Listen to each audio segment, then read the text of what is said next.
Hello guys, welcome to the new episode of my channel. আমি সঞ্জীব তোমাদের সাথে। তো আমরা প্রত্যেকেই জানি মিঠুনদার আপকামিং বাংলা সিনেমা শ্রীমান ভার্সেস শ্রীমতী, যেটাকে ডিরেক্ট করছে পথিকৃৎ বসু, এবং যে সিনেমাতে আমাদের বাংলা যে মুভি রিভিউ কমিউনিটি আছে সেই রিভিউ কমিউনিটির একজন পায়োনিয়ার সিনিয়র মোস্ট অরিত্রস জ্ঞানের অরিত্র কিন্তু সিনেমার ডায়লগ রাইটারের কাজ করছে। এবং এই সিনেমাটাতে মিঠুন চক্রবর্তী ছাড়া মুখ্য চরিত্রে অভিনয় করছে অঞ্জন দত্ত এবং অঞ্জনা ম্যাম, পরমব্রত, মধুমিতা সরকার এবং আরও অনেকে। তো এই সিনেমাটা সামনের মাস মানে 10ই এপ্রিল রিলিজ করতে চলেছে। ঠিক আছে, তো আপনারা কি জানতেন যে সিনেমাটা 10ই এপ্রিল রিলিজ করবে? আমার যারা ভিডিওটা আছেন সত্যি কথা বলবেন, আশা করছি মানে আমার যতজন এখানে আমার চ্যানেল যত সাবস্ক্রাইবার আছে, যারা আমার ভিডিও দেখেন, তার মধ্যে 60% যারা বাংলা সিনেমার অডিয়েন্স আছেন, তাদের মধ্যে 60% হয়তো জানতেই না যে সিনেমাটা 10ই এপ্রিল রিলিজ করবে। আরও আপনাদের একটা নিউজ দিই যে এই সিনেমার একটা ছোটো প্রমোশনাল একটা টিজার রিলিজ করেছিল 3-4 দিন আগে। আমার ওটা নিয়ে কথা বলা হয়নি, কারণ ওটার মধ্যে আলাদা করে এক্সট্রা কিছু বলার মতো ছিল না। বাট আপনারা কি জানতেন সেটা রিলিজ করেছিল সেই প্রমোশনাল এলিমেন্টটা? জানতেন না, ঠিক আছে। আমার প্রমোশনাল এলিমেন্টটার মধ্যে একটা জিনিস ভালো লেগেছে, যেটা হচ্ছে প্রমোশনাল এলিমেন্টের যে পেছনে ব্যাকগ্রাউন্ড মিউজিকটা বাজছিল, ফার্স্টে একটা বেশ ভালো ভাইবস মানে হ্যাপি মিউজিক বাজছিল, হঠাৎ করে সেটা স্যাডে পরিণত হচ্ছে। এটা দিয়ে একটা ইঙ্গিত দিচ্ছে যে সিনেমার স্টোরিটা কীরকম হতে পারে, যে একটা হ্যাপি ফ্যামিলি থেকে আস্তে আস্তে সেটা কীভাবে বিচ্ছেদের দিকে যাচ্ছে বা কীভাবে স্যাডে প্রবেশ করছে, ওরকম একটা জিনিস, ওই জিনিসটা ভালো লেগেছিলো। আরও একটা আপডেট আপনাদের দিয়ে দিই যে অঞ্জন দত্ত, যিনি এই চরিত্রে মিঠুনদার সঙ্গে সহ অভিনেতার রোল প্লে করছেন, তো অঞ্জন দত্ত কিন্তু এই সিনেমার মিউজিক ডিরেক্টরেও কাজ করছেন। এবং বাড়ি থেকে পালিয়ে রঞ্জনা সেন এরম বলে কিছু একটা গান তিনি কিন্তু নিজে গাইছেন, ঠিক আছে, নিজে গেয়েছেন। এবার অঞ্জন দত্তর তো গান শুনে আমরা বড় হয়েছি, বেলা বোস, তারপরে রঞ্জন আমি আর আসবো না, তুমি না থাকলে, এসব, তারপরে কাল বৃষ্টি পড়েছিল, এরকম প্রচুর গান তার শুনে শুনে আমরা বড় হয়েছি, এখনও শুনি, ভাল লাগে, প্রচণ্ড জীবনমুখী গান গান। তো তিনি এই সিনেমার কিন্তু একটা গান গেয়েছেন এবং এই সিনেমার মিউজিকের কাজও তিনি কিন্তু করছেন। It is a very good thing for the movie, ঠিক আছে। বাট এই আমি ভিডিও বানাচ্ছি বা আমার সহকারী যারা মিঠুন চক্রবর্তী নিয়ে অনেকে ভিডিও বানায়, তো এনারা অনেকে ভিডিও বানাচ্ছেন, এর বাদে এই সিনেমাটার কী প্রমোশনাল জিনিস ডিরেক্টর বা প্রোডাকশন হাউসের তরফ থেকে, যদিও এর প্রোডাকশন হাউস কিন্তু একদম ইন্ডিপেন্ডেন্ট একটা প্রোডাকশন হাউস, কাহাক প্রোডাকশন এরকম কিছু একটা নাম, তো ইন্ডিপেন্ডেন্ট প্রোডাকশন হাউস এটাকে প্রডিউস করছে। তো কী প্রমোশনাল এলিমেন্ট তারা এনেছেন, যেখানে মিঠুন চক্রবর্তীর মতো একজন স্টার এই মুহূর্তে দাঁড়িয়ে বাংলার সবথেকে বড় সুপারস্টার, মেগাস্টার, লিজেন্ডারি মেগাস্টার বলা চলে, ঠিক আছে, তিনি এই সিনেমাতে কাজ করছেন, ঠিক আছে। যদি বাংলাদেশে এই মুহূর্তে লিজেন্ড কেউ থাকে, যে প্যান ইন্ডিয়া লেভেলের সুপারস্টার মেগাস্টার একজন, তিনি হচ্ছেন মিঠুন চক্রবর্তী, ঠিক আছে।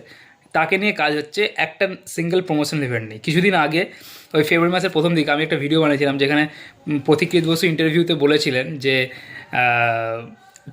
তাদের আগের বাজে রিলিজ হয়েছিল শাস্ত্রী, সেই সিনেমাটা একেবারেই কম স্ক্রিনিং পেয়েছিল, প্রমোশনাল ইভেন্ট একেবারেই হয়নি।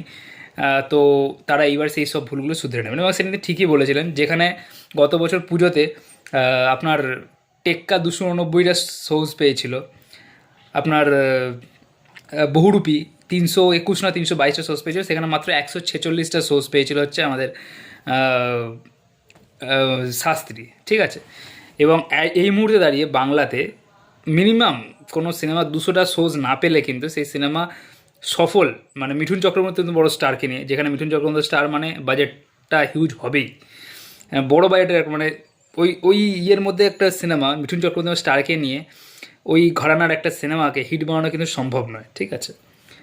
কারণ মানুষের কাছে এক্সপোজারই তো নেই। 146টা শো, এই সিনেমাটার, ওই শাস্ত্রী সিনেমাটা দেখুন, শাস্ত্রী সিনেমাটার কিন্তু আপনি বলতে পারবেন যে একটা খারাপ সিনেমা হয়েছে, সিনেমাটা মিক্সড টু পজিটিভ রিভিউ পেয়েছিল, ঠিক আছে। এবং ওই টাইপের সিনেমা হামেশা রিলিজ হচ্ছে, দেখুন আপনি সাউথে গিয়ে দেখুন, সাউথে এই টাইপের সিনেমা হামেশা রিলিজ হচ্ছে। এই যে রিসেন্টলি একটা সিনেমা খুব বড় ব্লকবাস্টার হিট হলো, সংক্রান্তি ভারুসম, এই সিনেমাটা কি অ্যাকশন সিনেমা? এই সিনেমাটা তো কমেডি, হালকা অ্যাকশন, এই সব মিলিয়ে আছে, ঠিক আছে, বেশিরভাগই কমেডি সিনেমাটার মধ্যে, ঠিক আছে। বা F2, ভেঙ্কটেশের সিনেমা ছিল F2, বা রবি তেজের জিনে নাহি দুঙ্গা, বা সব থেকে বড় উদাহরণ হচ্ছে OMG 2 হিন্দিতে। আপনার যদি বাংলায় কিছু বড় বিজ্ঞ মানুষ চলে আসবে বলতে যে এইগুলোকে, তাহলে OMG 2 কমার্শিয়াল সিনেমা নয়, ঠিক আছে। তো এই টাইপের সিনেমা যে সাবজেক্টটা ছিল এবং যেরকম জিনিসপত্র সিনেমার মধ্যে এলিমেন্ট ছিল, ওই সিনেমাটা অনায়াসে বাংলা থেকে একটা বড় হিট হয়ে যেতে পারতো, সন্তানের মতো একটা হিট হতে পারতো বাংলা থেকে। কিন্তু একমাত্র একটা বড় কারণ এই সিনেমাটা হিট না হওয়ার, সেটা হচ্ছে সোর্স পায়নি। এবং এই যে সিনেমার যে এলিমেন্ট ছিল, এটা কিন্তু টায়ার 2 টায়ার 3 সিরিজ, মানে সিঙ্গেল স্ক্রিন, এর যে সেন্টার ছিল সেখানেও ভালো খেত এই জিনিসটা, কারণ এখানে কিন্তু ওই মানে যে একদম ডেপ ফ্যামিলি ড্রামা সেটা কিন্তু নয়, এটা একদম যেরকম স্টোরি, এই রকম ধরনের স্টোরি হামেশাই আমাদের সাথে হচ্ছে, ঠিক আছে। এরকম গল্প প্রচুর হয়েছে এবং প্রচুর হিটও হয়েছে বাংলা থেকে, ঠিক আছে। আপনি একটু পিছিয়ে চলে যান 2000-এর দিকে, 90s-এর দিকে প্রচুর হিট হয়েছে এরকম গল্প, এবং এটা চলতো। কিন্তু ওই যে নেই আপনার, এক্সপোজার নেই, মানে সিনেমাটার প্রমোশনই করেন অর্ধেক, যেটা মানে এই শহর কেন্দ্রিক সিনেমা ছিল, কলকাতার সিনেমা ছিল, কলকাতাতেই অর্ধেক জায়গায় শো পায়নি, লোকে দেখতে যেতে পায়নি। তো লোকের অফকোর্স চয়েস বহুরূপী এবং টেক্কা, এবং বহুরূপী টেক্কা তাদের জায়গায় নিজেদের জায়গায় ভালো কাজ করেছে এবং বেরিয়ে গেছে, এবং মানুষের কাছে এক্সপোজার ছিল না, যেটুকুনি মানুষ দেখেছে। আর সেই জন্য সিনেমাটা 1,20,25,00,000 টাকার বিজনেস করেছে। এই সিনেমাটা অবশ্যই আনসাকসেসফুল সিনেমা একটা, এটা মানতেই হবে। আমি মিঠুন চক্রবর্তীর ফ্যান বলে কখনোই বলবো না এটা একটা সাকসেসফুল সিনেমা, এটা আনসাকসেসফুল, কিন্তু সিনেমাটা কিন্তু অনায়াসে একটা বড় হিট হতে পারতো, কারণ সিনেমাতে সেরকম এলিমেন্ট ছিল। তো এবার আপনাকে অনেকে বলতে পারেন যে যে আপনি এই এপ্রিল মাসে সেম ডেটে জাট রিলিজ করছে, মানে 10th এপ্রিল জাট রিলিজ করছে, ঠিক আছে। তো জাটেরও তো সেরকম প্রমোশন হচ্ছে না। তো আপনাদের বলি জাটের কিন্তু একটা অলরেডি টিজার এসছে, এবং মাইথ্রি মুভি মেকার্স কিন্তু মাঝে মাঝেই সিনেমাটার ছোট ছোট ক্লিপিংস বা পোস্টার কিন্তু লঞ্চ করতেই থাকে। এবং সর্বোপরি তারা যে মাইথ্রি মুভি মেকার্স, ঠিক আছে, তারা পুষ্পা 2 এর মতো সিনেমা দিয়েছে, তারা অলরেডি তাদের সিনেমা আসার পরে তারা অলরেডি একটা মানে চাঙ্ক পরিমাণ, দেখবেন বাংলা থেকেও এই সীমান ভারের শ্রীমতির থেকে 3-4 গুণ বেশি সোর্স পেয়ে গেছে, ঠিক আছে। তারা তাদের সিনেমা মানুষের ঘর পর্যন্ত পৌঁছানোর আগে তাদের ভাবতে হবে না, ওটা নিয়ে ভাবার দরকার নেই, ওটার সঙ্গে তুলনা করে লাভ নেই।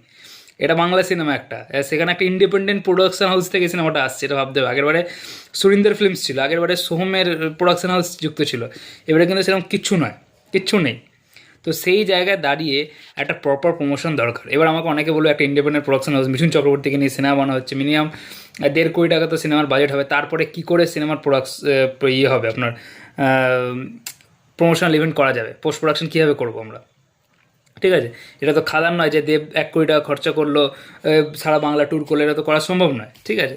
তো আপনাদের বলি সেক্ষেত্রে আমি আরেকটু উদাহরণ দিই, মানসী সিনহা, যার 5 নম্বর স্বপ্নময় লেন, যার এটা আমাদের গল্প অলরেডি আগের বছরের সাকসেসফুল সিনেমা, এটা আমাদের গল্প একটা বড় হিট হয়েছিল, ঠিক আছে। তিনি কীভাবে প্রমোশন করেন, টোটোয় প্রমোশন করছেন, আরে ভাই এইভাবে প্রমোশন করো। মানে সিনেমার তো ভালো সিনেমা বানিয়ে আমার লাভ কী যদি আমরা সেটা মানুষের কাছে পৌঁছাতে না পারি। কমার্শিয়াল আমরা তো বানাচ্ছি কি, কমার্শিয়াল সিনেমা বানাচ্ছি, ঠিক আছে। তো আমরা তো একটা আর্ট ফিল্ম বা ইন্টারন্যাশনাল সিনেমা অ্যাওয়ার্ডের জন্য ফিল্ম বানাচ্ছি না, ফেস্টিভ্যালের জন্য, এটা সিনেমা নয়। তো আপনার এই যে কাবুলি, আর আপনার যখন একটা কমার্শিয়াল সিনেমা বক্স অফিসে সাকসেসফুল হবে, সেটা অলরেডি যদি ভালো সিনেমা সেটা ইন্টারন্যাশনাল ফিল্ম ফেস্টিভ্যালে যাবে। তার বড় উদাহরণ হচ্ছে কাবুলিওয়ালা, সুমন ঘোষের কাবুলিওয়ালা বক্স অফিসেও বড় হিট, তেমনি আপনার ইন্টারন্যাশনাল ফিল্ম ফেস্টিভ্যালেও গেছে। তাহলে তো আমার রিকোয়েস্ট, প্লিজ আমার এই ভিডিওটা যদি প্রতিকৃতদার কাছে যায়, তো আমি রিকোয়েস্ট করবো প্রতিকৃতদা প্লিজ তোমরা আরও ভালো বোঝো এই পালস, অডিয়েন্সের পালস, ইন্ডাস্ট্রিতে কীভাবে কী প্রমোশন করতে হয় আমাদের থেকে ভালো। তো আমরা মিঠুন চক্রবর্তী যারা ফ্যান আছে, অবশ্যই আমরা চাইবো আমাদের সুপারস্টার, আমাদের মেগাস্টারের সিনেমা আরও বেশি পরিমাণে লোকের কাছে পৌঁছাক, ঠিক আছে। এবং আমার মনে হয় যে যারা যারা এখানে আমার সহকর্মীরা আছে, যারা ভিডিও মুভি নিয়ে কথা বলে, তারা অনেকেই এই সিনেমার ব্যাপারে কথাবার্তা বলছে, ঠিক আছে। তো সেই দিক থেকে তো আমরা নিজেদের তরফ থেকে প্রমোশনের কোনো ঘামতি রাখবো না, কিন্তু তাও অনেক মানুষ আছে, প্রচুর মানে একটা চাং পরিমাণ মানুষ আছে যারা এই মোবাইল ইত্যাদি ঘাটে না, যারা এখন ওই সিনেমার পোস্টারে যদি মিঠুন চক্রবর্তীর ছবি থাকে তারা দেখে সিনেমা হলে দেওয়া যায়। তো সেই ব্যবস্থাটা করুন প্লিজ, যাতে লোকে সিনেমা দেখতে যায়। লোকের কাছে যদি এক্সপোজার না থাকে সিনেমাটা দেখার, এই যে সীমান ভার্সেস শ্রীমতির এই প্রমোশনাল ইভেন্ট, একটা প্রমোশনাল জিনিস আপনি বের করলেন, এটা লোক জানতেই পারলো না, নিজের আপনি ফেসবুক পেজে দিয়ে দিলেন, আরও কয়েকটা জায়গায় দিয়ে দিলেন, হয়ে গেল, এতে কী লাভ হবে যদি জানতে না পারে মানুষ। তো প্লিজ প্রমোশনের ব্যবস্থা করুন, প্রমোশন না করলে ভালো সিনেমা নিয়ে কোনো লাভ নেই, ঠিক আছে।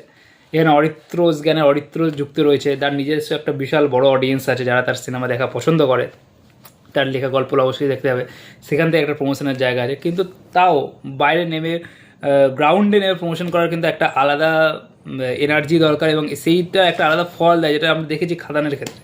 তো সেই জিনিসটা করুন, যেখানে মিঠুন চক্রবর্তী আমাদের একটা লেজেন্ডারি সুপারস্টার, আপনার মুখ।